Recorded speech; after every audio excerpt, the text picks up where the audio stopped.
Alright, we got the greatest dynasty that no one talks about. 25, they held the record for the best win percentage in NBA history. Their coach, Greg Popovich, is the winningest coach of all time. Coach Popovich is not the Spurs. He's the NBA. From 1997, when they drafted the best power forward ever. You hear a lot of other people say Tim Duncan is the greatest power forward to ever play the game. I agree with that. To 2017, the San Antonio Spurs won 50-plus games in 17 consecutive non-lockout seasons. Really? They were that confident? I mean, For 20 years, what am I saying? the Spurs were They were that synonym for dominant? excellence, discipline, teamwork, unselfishness, and finding great players in the draft. We used to call it the program. But how did the Spurs maintain that level of success for that long?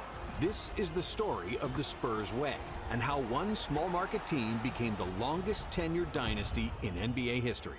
I Spurs forgot were Kawhi founded used in to play Dallas with in them too. 1967, and were named the Chaparrals, competing in the ABA. In 1973, the franchise relocated to San Antonio and was renamed the Spurs. 3 years later, they were one of 4 ABA franchises that joined the NBA when the leagues merged. But unlike the Pacers and the Nets, who struggled for Bro, are those real photo or the AI? years after joining the NBA, the Spurs hit the ground running, qualifying for the playoffs in 7 consecutive seasons. Led by the Iceman, George Gervin, the Spurs made 3 conference finals in that span, with Gervin winning 4 scoring titles. Damn. However, when Gervin and center Artis Gilmore got older and left the team, San Antonio missed the playoffs for just the 2nd time in franchise history. But in return, they won the ultimate prize for all losing teams, the #1 draft pick in the 1987 draft. Who was he? San Antonio Spurs select David Robinson from Navy. After serving Oh. 2 years in the Navy, the Admiral What? finally arrived. He was and immediately he was in the Navy? Oh, I forgot. A lot of NBA players, they were not really like training anything. They just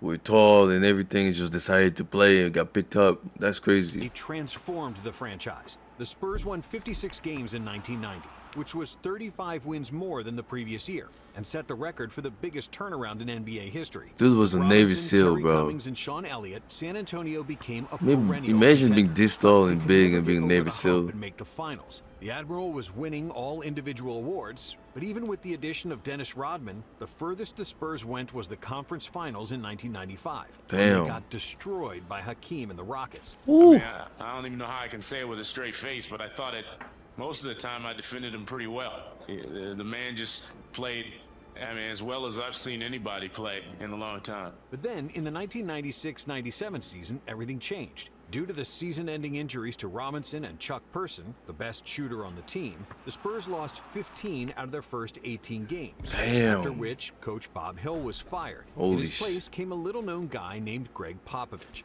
I'm honored to have the opportunity to accept this challenge and work with the Spurs. Yo, Popovich been and looking the really same, bro. He just look older. every He's just fiber old of my now. body, to make the situation more successful than it already is.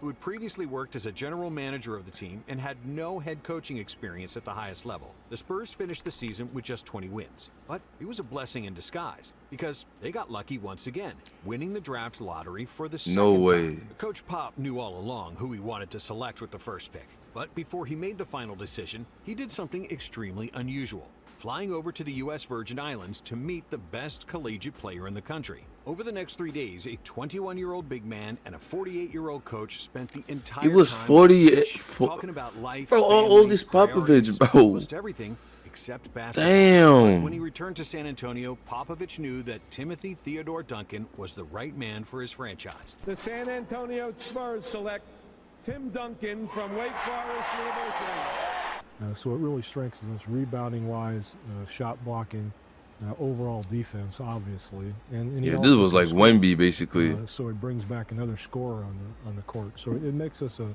pretty dangerous club because we can attack from a lot of angles. In the 1998 season, Duncan immediately proved that Pop chose correctly, averaging 21 points, 12 rebounds, and Sheesh. 2.5 blocks on 55% shooting. The Spurs won 36 games more than the year before, which broke their own record for the biggest single-season turnaround in NBA history. Timmy won Rookie of the Year. Yo, made first Spurs team was All-NBA, and crazy. finished Now they had Tony Parker, Tim Duncan, Robinson at one point.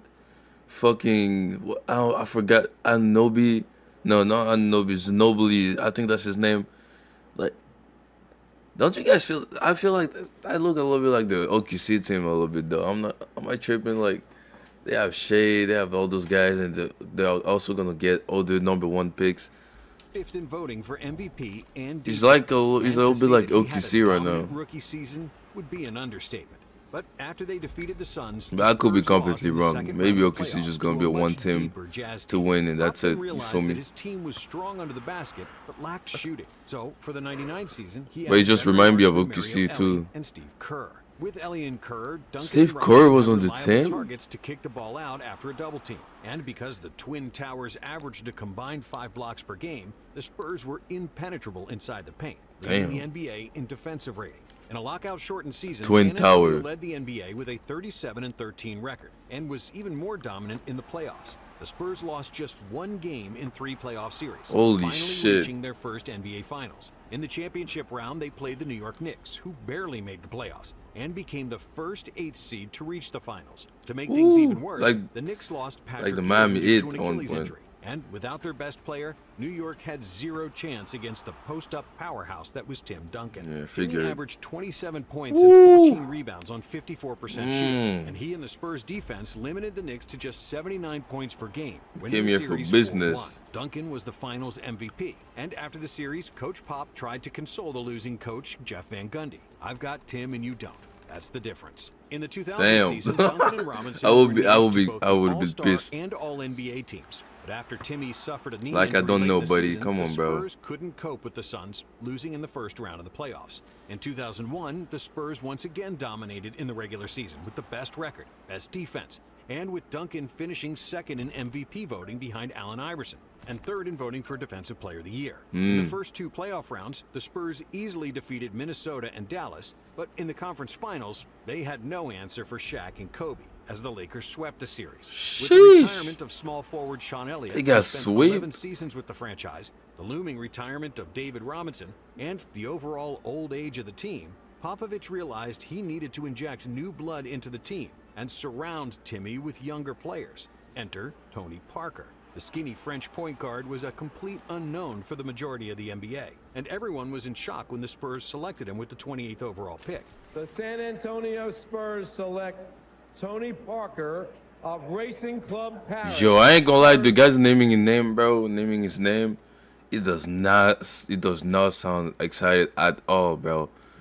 Do you see his face, bro? Select Tony Parker Niggas said Tony Parker. of Like, Racing Club damn, Paris. they're not happy Then with the rest this. of the league thought European players were soft and unfit for the NBA. Why? The Spurs thought differently, putting more value on fundamentals and basketball IQ that European players honed since they were kids. Now, the Spurs owner, Peter Why would Holt, they think wasn't a that? poor man. Oh, He arrogant, wasn't bro. rich either, at least when you compared him to Now in 2025, the best player in the NBA is not even Americans. How ironic. other billionaire owners. Like the NBA version of Moneyball, Holt, Popovich, and assistant general manager R.C. Buford had to think outside the box to find quality players, because they didn't want to overpay established stars, and they weren't a desired T-Mac. destination for top free agents. Even though the rest of the league looked at scoring and athleticism as primary values, the Spurs' way was different. They've put more emphasis on attributes like players' intelligence, cultural fit, and the potential to learn.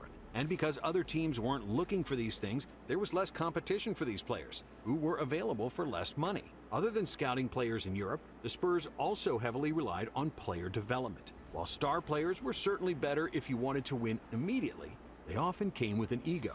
On the other end, when you get a player who still Facts. has to prove himself, then you could teach and mold him to buy into the team concept, which was one of the main postulates of the Spurs way. One of the Spurs' greatest assets has been Chip Englund, the best shooting coach in the league, who morphed many players into great shooters. With Holt, Popovich, and Buford having tremendous working relationships and trust in one another, the franchise leadership was top-notch, far superior to other franchises, where owners, coaches, and general managers were often pulling in different directions. RC and I have done everything together, says Popovich. From day one, we've done everything together, and our groups have done everything together. Managers are in coaches' meetings, Lock in, we're the power of managers' friendship. meetings, and walk in as we please. We talk about it, argue about it, have a beer or wine, and move on. We've done it all together. With such a great structure at the top, the Spurs rarely missed the target in the draft, and they never added players who didn't have the necessary attributes for their system. And after they drafted Parker in 2001, they also added a second-year wing Steven Jackson and Bruce Bowen. who was the epitome of the Spurs' way of finding talent. Bowen went undrafted in 1993 and then bounced around Europe and the NBA for almost a decade, until the Spurs recognized that his gritty defense and shooting ability would fit like a glove next to Tim Duncan. And soon, Bowen would unofficially become the first 3-and-D player in NBA history. In the 2002 season, Tim Duncan had the best year of his career, averaging 25.5 points, 12.7 rebounds, Insane numbers, 3.7 bro. assists, and 2.5 blocks per game, finally winning an MVP award. He's crazy because that shit look like child play to Jokic, bro. Like, But I even though mean, the Spurs won 58 games and had the second best record in the NBA, they once again fell to the Lakers, losing 4-1 in the second round. After Damn, the Lakers was season, that Marcus good? Buford officially became the general manager of the franchise, adding a player who would prove to be one of the best draft choices in NBA history. With the 57th selection, the San Antonio Spurs select Emmanuel Ginobili from Argentina. Back in Nigga got no 1990, inertia the in Spurs that drafted name, bro. Ginobili with the 57th pick. He looked And tired just and like with shit. Tony Parker, nobody had any idea who Ginobili was. I sit at home, I watch the draft, and we pick people that I've never heard of. Sitting there, Emmanuel Ginobili. Who did we just pick? I was like, oh yeah, he's gonna be great. He's this. He's okay, Pop. Whatever. But in the next 3 years, Manu became the best player in Europe, winning every possible trophy in the second best league in the world, and also leading Argentina to a silver medal at the 2002 FIBA World Cup, beating the USA in the group stage. Buford, who first scouted Ginobili, saw that his prized talent was ready to come overseas. And Ginobili Man, joined this the dude has Spurs they for had the highs, first bro. season. After a somewhat Holy fuck. disappointing rookie season, Tony Parker blossomed in year 2, and it probably wouldn't have been possible with any other franchise. Not only because nobody else would have even drafted him, but they wouldn't allow an unproven rookie to make mistakes next to the league MVP. But the Spurs were different, starting Parker and playing him 29 minutes per game in his rookie season. So when the 2003 season came, Tony was ready. Stronger and better adapted Yeah, to the confident NBA game. and everything. Parker was one of the fastest Makes players sense. in the league, improving his averages to 15 points and 5 assists per game, becoming the second leading scorer on the team. With Ginobili, Popovich was losing his mind because Manu played purely off instinct. He was completely unpredictable and moved at a frenetic pace. Fire. Half the time, even he wasn't sure what he was going to do next. Manu was making crazy no-look passes that no other player would even think of, let alone try in a game. But even though it drove his coach crazy, somehow there was a method to Manu's madness, because it worked. Man. It took 5 years of my life away. At first I thought he was crazy, but then I realized I couldn't change him, and I just let him play his way. He shortened my life, but he brought a dose of unpredictability that we were missing, Popovich. Man, what a great Emergence coach of Parker Popovich, and bro. Ginobili, along with young point guard Speedy Claxton and forward Steven Jackson, the Spurs had a great mix of youth and experience, with veterans such as David Robinson, Steve Kerr, and Steve Smith. But in the center of everything was Duncan. At the age of 26, in his 6th NBA season, Duncan was at that sweet spot where athleticism and experience meet, resulting in another MVP year, with averages of 23 points, 13 rebounds, 4 assists, and 3 blocks per game. Jimmy led the Spurs to the best record in the league, but after they got past the Suns, in the second round awaited their arch nemesis. No way they the lost San again, Antonio bro. Lakers, who defeated them in the previous 2 seasons. However, this time,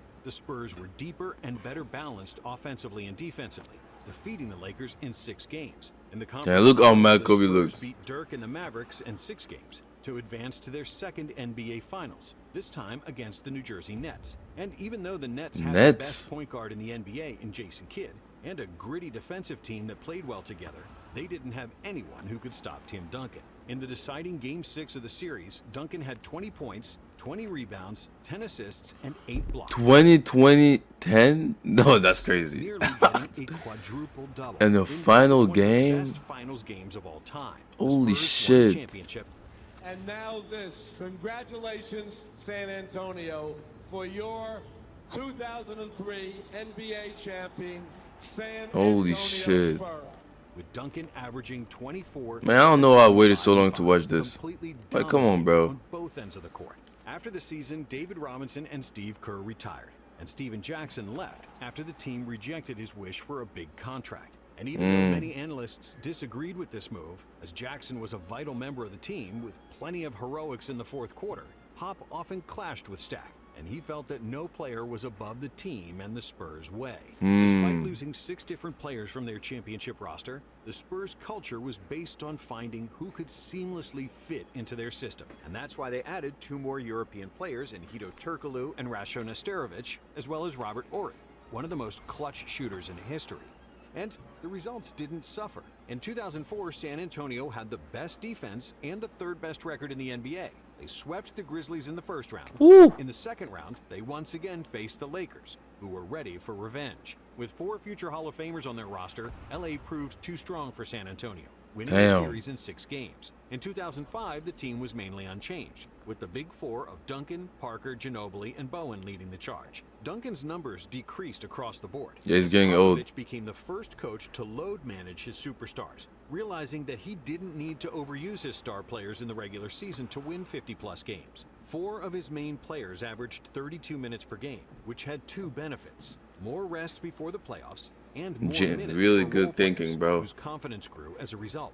San Antonio finished the season with 59 wins. Finished and the best 62? defense in the NBA for the God 4th time damn. since Duncan arrived, never finishing outside the top 3. He missed a But dunk for like the that. first time since they drafted Timmy, the Spurs didn't need Duncan to be their best scorer to win games. In the first round against the Nuggets, Manu led all players in scoring. In the second round against Seattle, Duncan was again the big dog, but Parker and Ginobili weren't far behind. And in the conference finals against Phoenix, the Spurs' big 3 averaged 70 points per game combined, beating the Suns in 5 games to advance to another NBA Finals. God in the finals, damn. they played the Pistons, and it was a bar. But why there's always a The new 2 team in the best finals, defensive teams in bro? the league going head-to-head. The That's 100 point fire. mark was only reached once in a tough 7-game series. But then, in Game 7, Duncan took matters into his own hands, confidently announcing to the team that they weren't going to lose the series. Timmy led all scorers with 25 points, and with 23 points from Ginobili and big 3-pointers from Robert Horry, the Spurs prevailed, winning Game 7 81-74. With Duncan winning his 3rd Finals MVP. Holy in shit. 2006, the Spurs won 63 games, the best result in franchise history. And in the playoffs, after they defeated the Kings in 6 games, San Antonio played the Mavs, who had assembled a phenomenal roster around Dirk Nowitzki. And even though their big 3 averaged 73 points per game, the Spurs bench wasn't up to par, and the Mavs advanced after 7 games, despite a monster 41 points, 15 rebounds, and 6 assists from Duncan in Game 7. After a down year, we've seen many franchises try to completely reshuffle the deck and change half the roster. However, the Spurs aren't most franchises, and being erratic isn't the Spurs. And that's when way. Kawhi came, For the huh? 2007 season, San Antonio kept all their core guys and simply added a few more international players like Fabrizio Oberto, Beno Udrih, and Francisco Elson. And it paid off. The Spurs had an impressive 58 wins, the best net rating in the league, and the deepest roster in the NBA, with everyone contributing and every player feeling like they were an integral part of the team. Their biggest threat in the West, the Mavericks, famously lost in the first round against the We Believe Warriors. And in the second round, the Spurs escaped victorious against the 7 seconds or less Suns, after a controversial suspension of Boris Diaw and Amari Stoudemire for Game 5 of the series. And even though it wasn't always pretty, and naysayers saying they played slow, boring basketball, the Spurs didn't care. This is real basketball. What are you talking about? They were in the finals once again. This time they played the Cavaliers and the 22-year-old LeBron James, who miraculously dragged a group of innocent bystanders to the finals. But even though LeBron was a phenom and the best player in the series, his team was arguably the worst that ever made the finals. Yo. All 5 Spurs players focused on stopping James. Nobody on the Cavs outside LeBron averaged more than 12 points per game. Oh my San Antonio gosh. easily That's won the crazy. title in 4 games. With 24 points on average, Tony Parker led all players in scoring, becoming the first European 4 player to rings? win the Finals MVP. With 4 titles in 8 years, the legacy of the Spurs dynasty was complete. But they weren't done yet, even though it started to look like they were. Despite winning 50-plus games year after year, the playoff success they'd become accustomed to disappeared. In 2008, the Spurs lost to Kobe and the Lakers in the conference finals. The next year, the Mavs defeated them in the first round of the playoffs. And in 2010, the Suns swept the Spurs in the second round, finally avenging all those losses in previous years. In Damn. 2011, San Antonio won 61 games in the regular season, but Yo, after they were another tough, first-round playoff bro. exit against the Grizzlies, many people wondered if this was the end of Timmy, Tony, and Manu. At the beginning of the 2012 season, Duncan was 35 and Manu was 34. Holy In the game shit, they against were the old. Sixers, Duncan stayed on the bench, and Coach Pop hilariously cited the reason he didn't dress. But even though two members of their big three were older, the Spurs weren't ready to be scrapped off at the junkyard. The first reason for that was Tony Parker, who was 29 years old and had entered the prime of his career. If you play the whole quarter, it'll be 29 minutes. Yeah, but I'm fine. I didn't play for 3 days, but I'm 29 years old. Get back out. Even though he was That's fast and a tough. good ball handler, That's tough. 29 years old.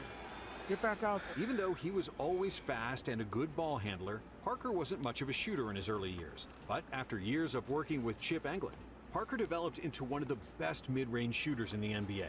His spin move layup was basically unguardable, and Tony's floater was as pure as spring water. Parker became one of the most efficient point guards in the NBA, and in 2012 he finished 5th in MVP voting, making the Damn. All-NBA second team. However, the biggest reason for the Spurs revival wasn't Parker, but a guy with a weird laugh and the biggest hands you'll ever see, Kawhi Leonard. To get Leonard, the Spurs traded Pop's favorite player, George Hill, and to let go of a locker room favorite and a steady backup point guard didn't seem like a wise decision. At that time, Kawhi was an unproven player, a tweener, not big enough to do damage with his back to the basket, and technically not good enough to create from outside positions with an unreliable shot. But Popovich was determined to get a new Bruce Bowen, who could guard anyone and hit an occasional spot-up three. Once Kawhi was installed in the starting five midway through his rookie season, he never let go of that spot.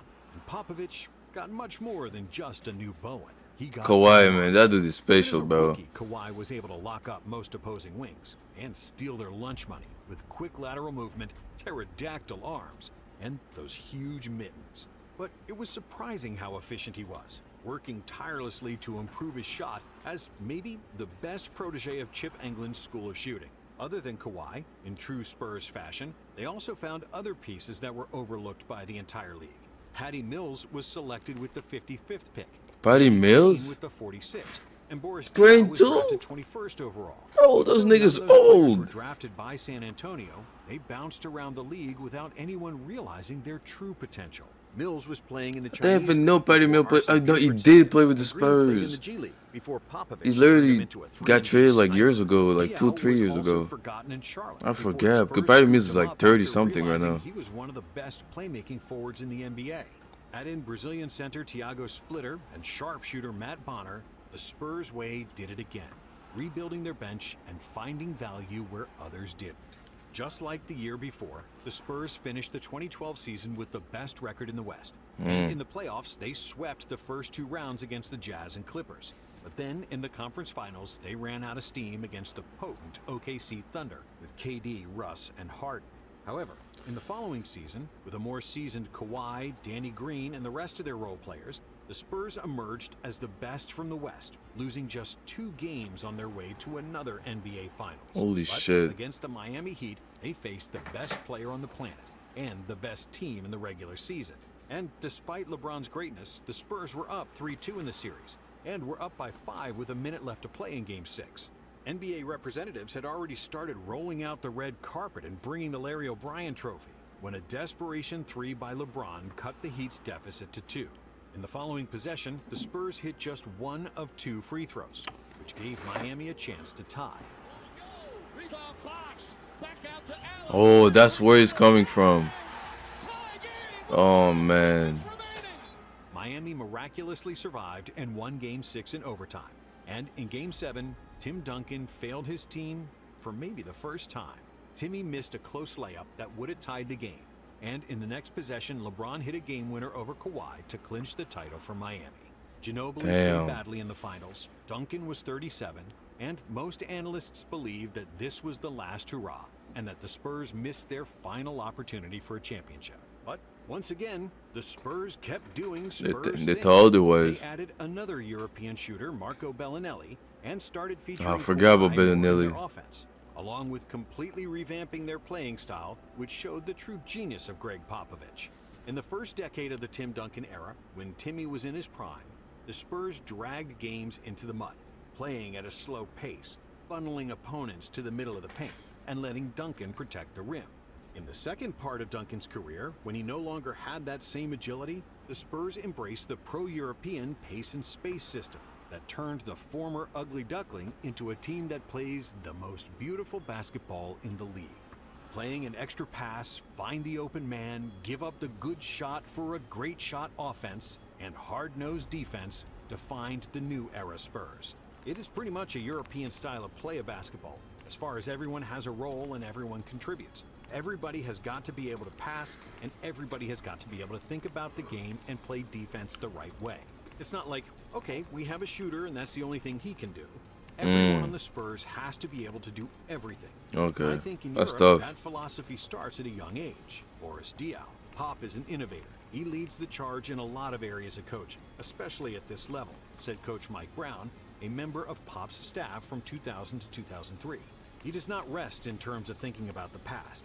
He's always thinking about what he can do to change. I didn't even know and make Mike the Brown Spurs was with the better Spurs, going bro. forward. And while the rest of the NBA thought the Spurs were toast, the Spurs toasted the entire NBA.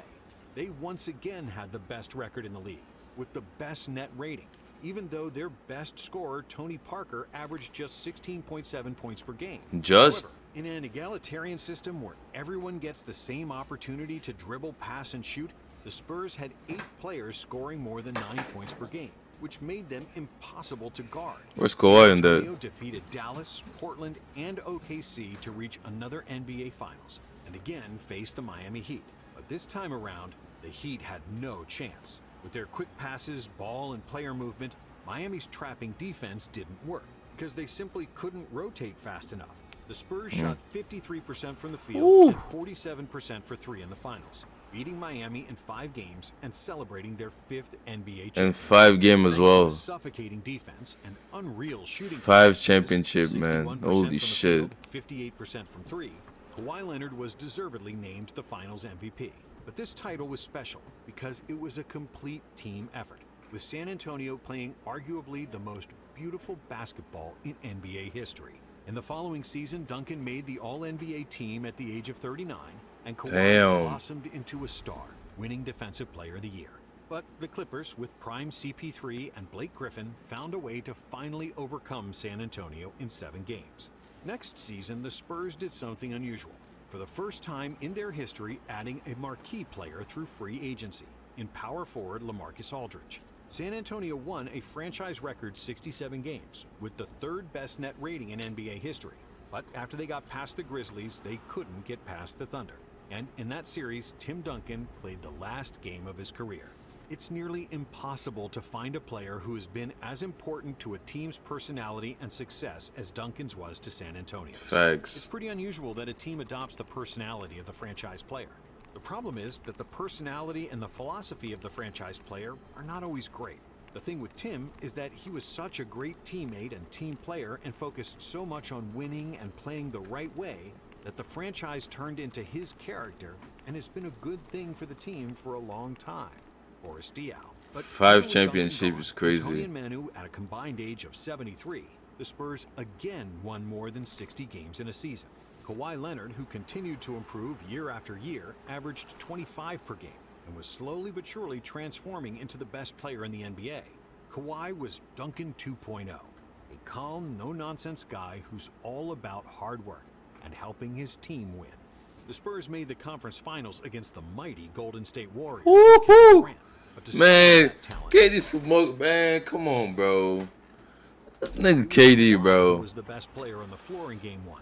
The Spurs held a 21-point lead in the 3rd quarter when one dirty play changed the course of their franchise. Zaza Pachulia planted his foot in Leonard's landing area, who injured his ankle and was out of the series. The Spurs got swept without their superstar, and though they didn't know it yet, it would be the last playoff game Kawhi ever played for San Antonio.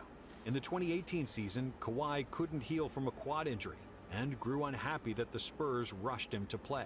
After 9 games, he stopped playing and stopped communicating with the team, after which San Antonio was forced to trade him. Even though they made the playoffs in 2018 and 2019, the Spurs dynasty was over after 20 years of sustained excellence, led by great ownership. Wait, DeRozan played with the Spurs? 2018 and 2019, the Spurs dynasty was over. Damn, I After forgot. 20 years of sustained excellence, led by great ownership, intelligent hiring, a world-class coach, and the best power forward in league history, the Spurs were winning for 20 years straight, which was unheard of in the NBA, especially in the era of salary cap and player empowerment. The only comparable dynasty to theirs is that of the New England Patriots, led by Bill Belichick and Tom Brady. Just like the Spurs, the Patriots had 20 winning seasons thanks to unshakable leadership, great ability to find and develop talent, a complete unison between their coach and franchise player, and a culture that allowed no messing around, with no player being above the team. With the Spurs, the greatest example of supreme culture and sacrificing for the benefit of the team is Man. Manu Ginobili. I'm glad I watched the video, bro. I ain't know none of this. All-star anywhere else, but the Spurs way was a culture of selflessness, lack of ego, a culture of work and responsibility, and that's why they were the longest dynasty in NBA history. Thank you for watching. Damn, nice If you video, like this bro. video, we have another one for you right here.